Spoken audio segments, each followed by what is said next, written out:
Well, good morning, everyone. It's time to retire the hafting mallet. Finally, I've come to the point with making axes for people that banging the back, or not the back, but the butt of the axe, it just isn't working anymore. And of course it works, but it can, not always, it can create fractures, and I think we've talked about that before. And this is an example of a forced axe that was, I got about another inch to go down, and look what happened. And it's really odd because this dovetails right into what just came last Wednesday, I think. Yeah, Wednesday. So we're gonna unbox this, and then we'll go from there. And I'll show you what I've got in mind. But no more spanking these on the butt of the handle, because it just now this handle's no good now. I mean, it would be good for me, but as far as selling this to somebody that's ordered it and paid for it, that handle's no good. All right, more later.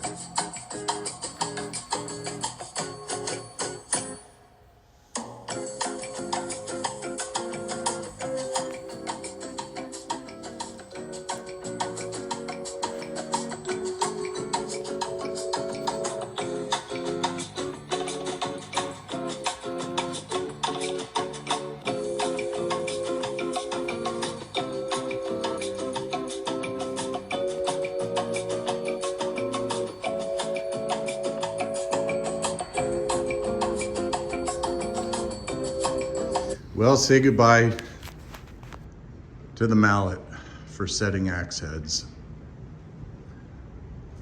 Ladies and gentlemen, I present to you a 3-ton ratcheting arbor press. The ratcheting will help hold the pressure in place versus just a regular arbor press that just has the teeth on the back and just applies pressure. This will keep the pressure on and it'll ratchet down. So anyway, I got these pedestals out of a bowling alley off of Marketplace.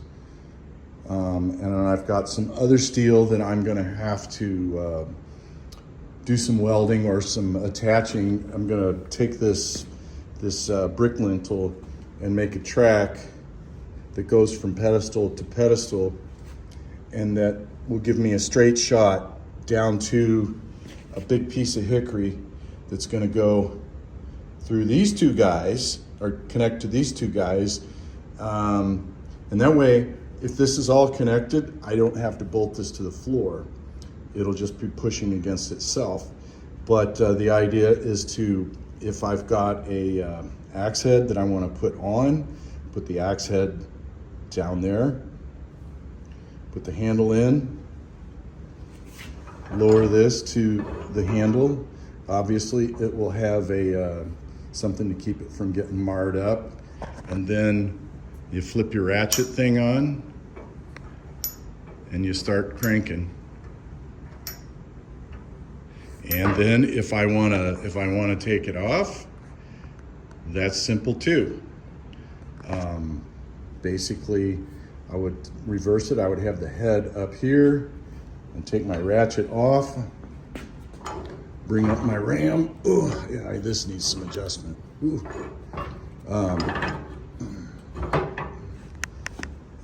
And then I would have a drift that would sit on top of the handle on the top of the axe and the eye, and then I could gently lower that again, and then just gently press that handle out of the axe head. So no more smacking and a cracking on axe handles unless it's absolutely necessary. So kind of happy about this. It's going to take a little bit of doing, but I'm hoping to have this up and going in a week or so. And we can avoid stuff like this. This one is going out to somebody, and I had to tell them I have to make their handle over. Yes, I did. I did try to save it because it started out as a small hairline crack, and I used some CA glue. You can see it there. But it just kept wanting to act the fool, and even though that's a hairline, that's not good enough to go out and be somebody's axe.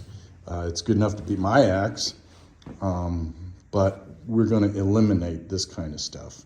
And we've talked about this before. Smacking that out, same thing. So no more whaling on the axe handles. Okay, here's what I mean. This is the replacement handle for this handle that I chipped the back off of. Man, my contact is really, really good, except in a couple of spots. Now, I could fine tune this and get in there with, some sandpaper or a spoke shave or whatnot. But what I really want to do is get that extra oomph behind that. So what we're going to do, and I still have to put this together, but just for demonstration purposes, the axe will be up through this hole like so, and the handle will be up through the hole, and then the axe will be stationary down there, and then obviously the plunger will drive that handle. And I'm not talking a whole lot, but I'm talking more force than the hammer, but applied much more gently. It's not a big violent blow, if that makes sense. Hope everybody's doing well. I've got some more footage on the way. Things have been busy. We had a crazy Thanksgiving. My wife got a little under the weather, and so I was helping her out. So needless to say, I'm behind again, but no big deal. So yeah, we will see you on the next one. See you in the next bit. Hey, we are almost to 600 subs. Man, it would be nice. Let's try to get to 600. That would be so cool. I'm so excited. Inching towards 1,000, slowly but surely. And I really thank everybody for being patient and just being a part of the channel. Lots of good stuff to come. And still got axes going out, orders coming in, and thanks again. Don't forget to like and subscribe if you would, please. I'll talk to you later.